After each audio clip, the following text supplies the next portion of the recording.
Hello, I'm Laura Miller, DDS Self-Determination Director. Today, I have the opportunity to share with you an overview of the Connecticut DDS EVV system as it relates to those individuals self-directing their supports. So what is EVV? Well, EVV is a telephonic and computer-based system that we use with our smartphones. It helps us document the precise visit and time that our direct support professionals are working. The EVV system will take the place of the paper timesheet submitted weekly to the employer of record for the review and signature, which is eventually sent to the fiscal intermediaries. The DSPs and the PCAs can be employed through self-direction with an employer of record, or the DSP or PCA can be employed by an agency or qualified vendor. So why is DDS implementing an electronic visit verification system? Well, the federal government implemented the Cures Act, which requires all states to implement an electronic visit verification system for personal care services. That's with our PCAs or direct support professionals. This system needs to be in place and active by January 1st, 2021. This includes all personal care supports, and I'm going to provide more details in this presentation. So when is Connecticut beginning to use this EVV system? Well, believe it or not, the Department of Social Services, DSS, has already been implementing the EVV system.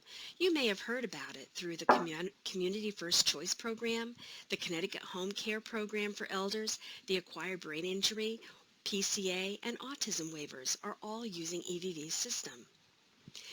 DDS is planning to begin the EVV rollout in September in 2020, with full implementation by January 1st. Who's going to use EVV? Well, DDS will require EVV for identified home and community-based waivered services that are delivered to individuals in their home or their family home. EVV applies to self-direction and agency vendor-provided services. EV is not required for individuals who live in a CLA, a CRS, or a CCH living arrangement. What DDS services fall under EVV? Well, this is a list of all the different services that EVV will cover. Adult companion sleep, blended supports, individualized day support, individualized home support, peer support, personal support, respite in-home hourly and daily, senior supports in-home, and shared living. Eventually, in the future, we plan on also adding clinical behavioral supports, independent support broker, and individual goods and service supervisor. You might want to know, is there a cost associated with EVV for individuals and families? Well, DDS is covering the implementation, the training, and the ongoing costs to use the Connecticut DDS EVV system.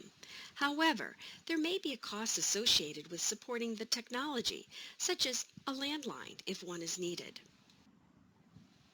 So how is this EVV system going to work? Well, there are two different methods for collecting the required check-in and check-out information. First, you'll be downloading an application to the DSP or the PCA's smartphone. That'll be our primary application. Otherwise, they'll be utilizing a landline. So what information will be collected in the EVV system? DDS will require that the EVV system collect the following information: the service type, the individual receiving the service, the date of the service, the location that the service is being provided, the staff person providing that support, the time the service begins and the time that it ends, and also what tasks were completed. Remember, this is based on the individual plan, and this is used to help us in making sure we have the accurate documentation for self-direction. How does EVV get all that information? Well, the direct support professionals, or the PCAs, will take the following steps to make sure that happens. They're going to take their phone and they're going to access the EVV system through an application on their smartphone or utilizing it through the landline. At the start of each visit, they'll be required to log in and select the required information to begin their visit. At the end of the visit, they'll log in again and indicate all the information that is required for that particular visit. You might ask, is this a user-friendly system?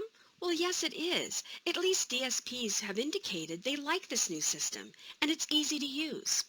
Once a DSP signs in and out a few times, they will establish a habit, and the process will become much easier as it goes along. DSPs will be able to review where and what hours they have worked.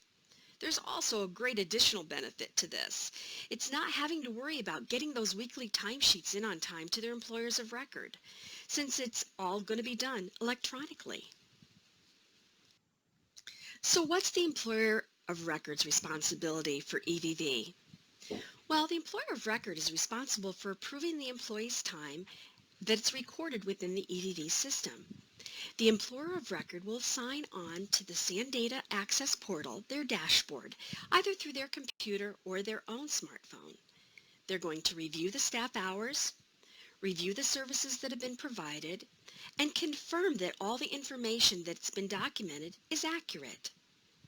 Then they're going to do an electronic sign-off. This will take the place of a paper timesheet, and over time, the paper timesheet will be eliminated. Will there be training for the employers of record? Well, of course there'll be training. Yes, all the employers of record must go through training in how to use the EVV system. The employers of record will be responsible for training their staff and to use the system. All of the training will be safe, it will all be done online, and at the pace of the employer of record. Training will be provided by the company who developed the Connecticut EVV system, SANdata. The employers of record are mandated to complete the training within their designated time. All the direct support professionals and personal care assistants and the employers of record are required to complete the EVV training and utilize the system to submit hours. Paper timesheets will continue to be utilized until there's assurance of accuracy with the EVV system. So when are the employers of record going to be trained? Well, the training rollout plan is going to be done this fall. The employers of record, based on their last name, will receive training in the following ways. The A through G, if their last name begins with A through G, they're going to begin their training online September 28th. If beginning with H to Q, will begin in October, R to Z in November. Everyone will be completing their training by the 1st of January. So what if the employer of record has any questions? Well, the great thing is it's online training, and that's going to be available. There will also be a helpline for the employers of record, and the self-determination directors are here and available to assist our DDS staff with any questions. Case managers are also available for support, but this is not their responsibility. The responsibility for the EVV system relies on the employer of record to be able to implement it. So the responsibility is not the case managers, it is the employer of record.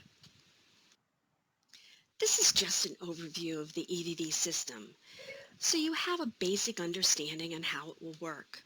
We all know, when we are introduced to new ways of doing things, it can take time to learn and feel comfortable implementing it.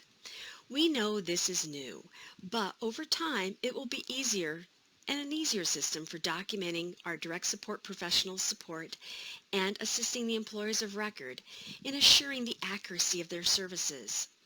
In partnering with the fiscal intermediary, the employers of record, individuals, DSPs, we believe this will be a great way to document and be accountable for the supports identified in each person's individual plan.